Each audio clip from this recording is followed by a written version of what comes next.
The moment you stop chasing, everything changes. People feel it instantly, not because you became louder, but because you became unavailable.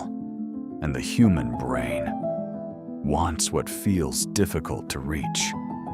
Most people spend their lives running after attention, texting first, explaining too much, trying to be liked, trying to prove value, trying to hold people close by force. But the harder they chase, the faster people pull away, because desperation creates pressure, and pressure kills attraction. The brain reads neediness as weakness, not consciously, subconsciously. It signals, this person needs validation to feel complete.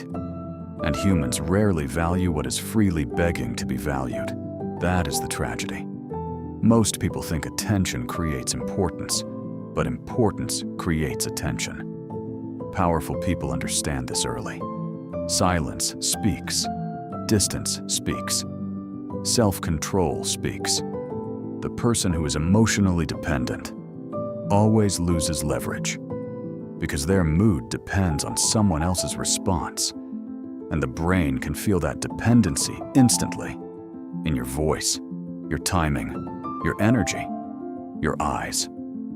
Humans are extremely sensitive to emotional imbalance. We evolved that way. The nervous system constantly scans for status, certainty, emotional stability. The calmer person naturally feels more powerful, not because they dominate, but because they do not need anything from the moment. That changes everything. When you stop chasing, you stop leaking energy. You stop over-explaining. You stop interrupting your peace just to maintain someone else's attention. And suddenly, people begin moving toward you, not always consciously, but psychologically, because absence creates curiosity. Scarcity increases perceived value, and emotional self-control creates mystery. The brain hates unfinished stories. When someone cannot fully read you, they think about you more. This is why people become obsessed with those who seem fully okay alone. Not cold, not cruel, just complete. Most people cannot understand this because they were taught that love means constant pursuit, constant reassurance, constant availability. But endless availability removes tension. And without tension, the brain stops anticipating reward. This is basic dopamine psychology. The chase itself creates chemical excitement. Uncertainty increases emotional fixation.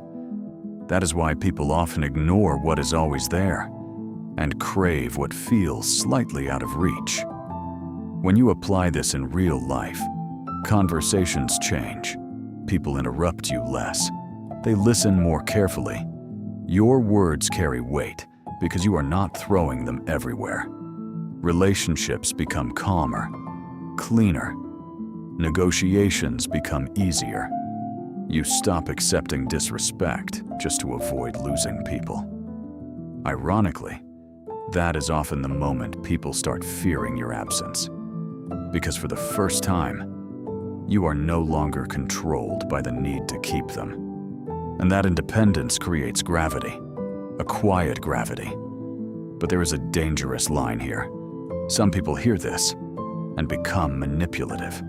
They play games, fake distance, manufacture silence, pretend not to care. But the brain detects performance too. False detachment eventually collapses. Real power is not pretending to be unavailable. Real power is genuinely being at peace without constant validation. That is different, very different, because the goal is not to control people. The goal is to stop surrendering control of yourself. And once you master that, you become difficult to manipulate, difficult to pressure, difficult to replace. Not because you forced anyone to stay, but because you finally learned how to stand still. And people always notice the one who no longer needs to chase.